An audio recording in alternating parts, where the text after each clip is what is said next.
Assalamualaikum warahmatullahi wabarakatuh. Alhamdulillahirabbil alamin alladzi khalaqal mauta wal hayata liyabluwakum ayyukum ahsanu amala wa huwal azizul ghafur. Asyhadu an la ilaha illallah wahdahu la syarikalah wa asyhadu anna Muhammadan abduhu wa rasuluh la nabiyya ba'dah.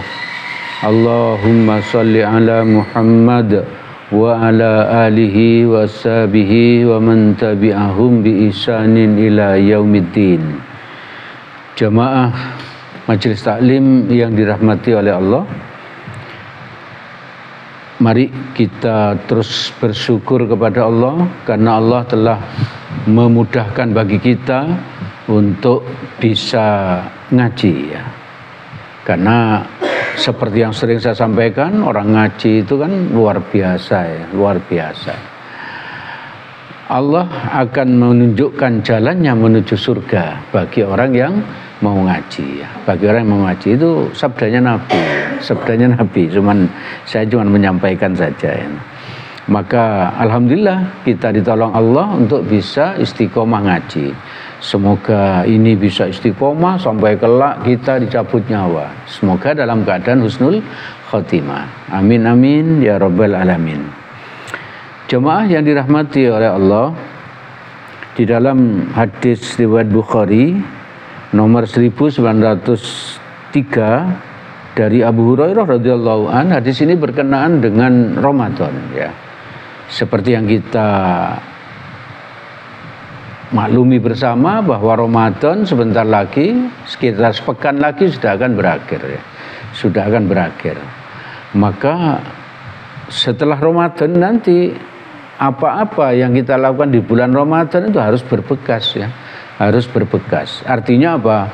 Amal soleh yang kita lakukan di bulan Ramadan tetap secara istiqomah kita lakukan di bulan yang lain, di 11 bulan yang lain sampai Ramadan tahun depan. Demikian juga sifat-sifat yang berhasil kita perbaiki di bulan Ramadan ini terus kita pertahankan di bulan-bulan berikutnya. Allah kan menggembleng kita, Allah mendiklat kita selama bulan Ramadan ini. Tentu hasilnya yang baik-baik itu kita pertahankan sampai 11 bulan yang akan datang. Salah satu gemblengan Allah kan di hadis riwayat Bukhari nomor 1903 dari Abu Hurairah radhiyallahu an, Rasulullah sallallahu alaihi wasallam bersabda, barang siapa yang tidak meninggalkan kata-kata dusta, kata-kata bohong dan perbuatan buruk, maka Allah tidak memerlukan lapar dan dahaganya. Itu artinya apa? Kalau kita puasa tapi kita tetap berkata-kata yang jorok, berkata-kata yang buruk, berkata-kata yang tidak sopan, melakukan perbuatan buruk, maka apa? Puasa kita tidak mendapatkan pahala dari Allah. Tidak mendapatkan pahala, sama sekali tidak mendapatkan pahala. Nah, Ibu bapak, saudara-saudara yang dirahmati oleh Allah, di hadis ini berarti apa? Allah mendidik kita agar menjaga lisan selama bulan Ramadan. Ini buktinya. Kalau kita berdusta, kalau lisan kita tidak terjaga, maka apa? Maka berarti pahala puasa kita akan habis, terkikis dengan apa? Kedustaan kita, dengan lisan kita yang tidak baik. Memang kita harus berhati-hati dengan lisan kita itu ya. Kenapa begitu? Coba kita lihat hadis riwayat Tirmidzi dari Mu'adz bin Jabal. Mu'adz bin Jabal ini pemuda yang sangat cerdas ya, yang sangat cerdas dan disayangi Nabi. Suatu hari Mu'adz bin Jabal ini bertanya kepada Rasulullah sallallahu alaihi wasallam, "Wahai Rasul, apa amalan yang paling utama ya? Apa amalan yang paling utama?" Maka Nabi mengingatkan tentang lisan ya, tentang lisan. Nabi bersabda, sebetulnya hadis ini sangat panjang ya, sangat panjang, maka tapi saya potong sebagian saja ya. Nabi bersabda begini, bukankah manusia diseret ke dalam api neraka di atas wajah mereka hanya karena hasil dari ucapan lisan mereka? Jadi ini menunjukkan apa? Bahwa lisan kita yang tidak terjaga Di samping tadi itu puasa kita tidak mendapatkan pahala, maka juga apa? Kita itu akan diseret ke api neraka karena apa? Karena perkataan-perkataan kita. Oleh karena itu mari kita berhati-hati dengan perkataan kita. Dengan lisan kita ini kita harus berhati-hati. Ada tuntunan yang bagus dari Nabi, hadis riwayat Bukhari Muslim dari Abu Hurairah radhiyallahu anhu, Nabi bersabda, "Man kana yu'minu billahi wal yaumil akhir falyakul khairan aw liyasmut." Barang siapa beriman kepada Allah dan hari akhir, hendaklah ia berkata yang baik-baik atau diam. Ya. Hendaklah dia berkata yang baik atau diam. Nah ini Nabi menyuruh kita berkata yang baik-baik. Ya. Kalau nggak bisa, kita disuruh diam oleh Nabi. Ya. Kita disuruh diam. Perkataan yang baik itu apa misalnya? Mengajak orang untuk sholat ke masjid. Mengajak orang yang belum sholat untuk sholat, mengajak orang yang sudah sholat tapi belum ngaji untuk ngaji. Itu termasuk ajakan kita itu termasuk apa? Perkataan kita yang baik. Juga apa? Mencegah kekejian dan kemungkaran. Kalau ada orang mau berjudi kita cegah. Kalau ada orang mau maling kita cegah. Kalau ada orang mau korupsi kita cegah. Dan lain sebagainya. Itu perkataan yang baik. Perkataan yang baik itu termasuk apa? Memotivasi orang lain, membuat tenangnya orang lain. Misalnya ada orang lain sambat pada kita tentang masalah yang dihadapi, terus kita menjadi apa? Kita diem, lalu kita apa? Kata-kata kita membuat dia senang, membuat dia termotivasi. Nah, itulah yang disebut perkataan yang baik. Maka setelah ini berhasil kita lakukan, setelah Ramadan nanti kita tingkatkan lagi ya, kita tingkatkan lagi. Bukan berarti apa? Setelah Ramadan terus kita membebaskan apa? Lisan kita tidak terjaga lagi. Bukan seperti itu. Malah kita tingkatkan ya. Malah kita tingkatkan. Karena Ramadan ini berhasil dididik oleh Allah, berhasil didiklat oleh Allah sehingga lisan kita terjaga. Berarti sempurnanya lisan, terjaganya lisan itu termasuk apa? Termasuk kita itu berarti apa? Puasa kita itu sukses ya. Puasa kita itu sukses. Kalau puasa kita nggak sukses maka apa? Lisan kita tidak terjaga. Nanti setelah Ramadan selesai, lisan kita kembali jelek lagi, kembali suka rasan-rasan lagi, kembali suka mengumpat lagi, kembali suka berbohong lagi dan lain sebagainya. Mari kita tingkatkan ya. Apa misalnya? Tahu adab berbicara ya. Tidak hanya kita menjaga kata-kata yang sopan, kata-kata yang baik, tapi apa? Tahu adab berbicara ya. Kita tahu waktu kapan harus berbicara, kapan harus diam.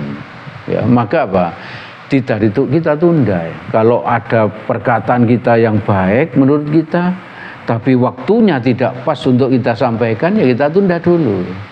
Bahkan kita batalkan kita untuk tidak bicara ya.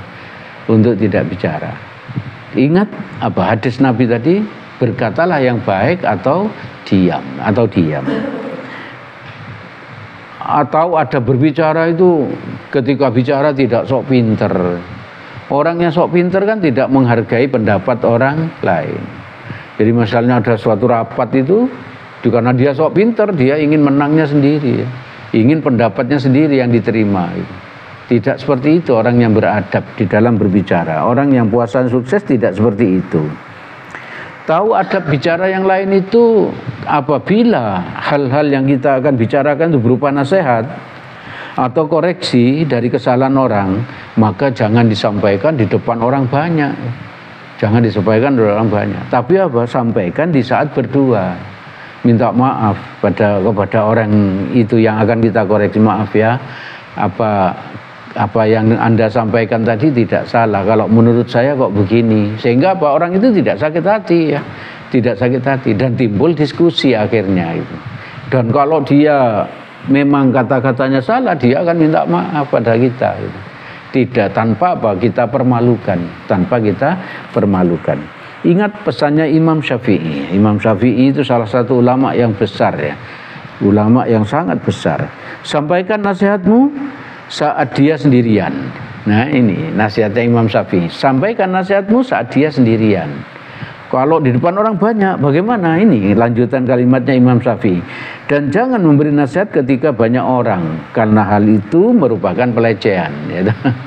Itu enggak menasehati kita, tapi apa? Melecehkan. Agar kita dianggap hebat, sehingga menasehati orang lain. Tidak seperti itu orang yang bijak itu ya. Orang yang puasanya sukses enggak gitu. Tapi apa? Berdua, lalu sampaikan, minta maaf dulu.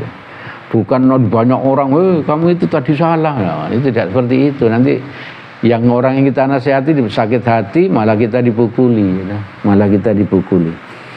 Bahkan kalau itu di dalam suatu organisasi, misalnya ketakmiran masjid, ada sesuatu yang akan kita koreksi, maka koreksi kita itu harus melalui takmir masjid. Tidak boleh kita sampaikan terus. Ya, kita sampaikan langsung. Misalnya apa? Ada penceramah di masjid itu yang tidak kita sukai atau yang salah penyampaiannya, setelah penceramah tadi turun langsung kita ingatkan, tadi yang saya sampaikan tadi tidak salah menurut saya kok gini, apalagi depan orang banyak. Tapi yang benar bagaimana? Kita bilang kepada takmir masjid, Pak atau Ustadz, ini tadi kok menurut saya begini. Biarkan nanti takmir masjid yang menyampaikan kepada Ustadz yang bersangkutan. Bukan kita langsung. Tidak suka pada imam sholat misalnya, kita bilang kepada imam masjid, kepada takmir masjid, Pak itu imamnya kok begini, kita sampaikan. Karena apa? Ustadz yang ngisi kajian di masjid itu, imam yang menjadi yang mimpin sholat di masjid itu semuanya tamunya takmir ya. Tidak boleh kita lecehkan langsung ya. Nah, kalau kita ingin mengoreksi mereka melalui takmir, nanti takmir yang menyampaikan koreksinya. Jadi itu adabnya orang bicara, nggak sembarangan ya, nggak sembarangan. Di depan orang banyak langsung manggil imam yang bersangkutan, langsung diingatkan. Nggak boleh seperti itu. Orang yang puasanya sukses pasti tidak seperti itu. Maka mari kita berhati-hati dengan lisan kita. Karena akibat terburuk dari lisan kita yang jelek adalah Kita diseret ke api neraka gara-gara lisan kita. Gara-gara apa yang kita bicarakan kepada orang lain. Ibu bapak, saudara-saudara yang dirahmati oleh Allah, itu yang bisa kami sampaikan pada kesempatan ini. Segala yang baik dan benar semuanya berasal dari Allah Subhanahu wa ta'ala. Semoga ada manfaatnya bagi kita. Semoga Allah menolong kita agar kita bisa menjaga lisan kita. Amin amin ya rabbal alamin. Apabila ada salahnya saya mohon maaf sebesar-besarnya. Mari kita tutup majelis ini dengan doa kafaratul majelis. Subhanakallahumma wa bihamdik asyhadu an la ilaha illa anta astaghfiruka wa atubu ilaik. Assalamualaikum warahmatullahi wabarakatuh.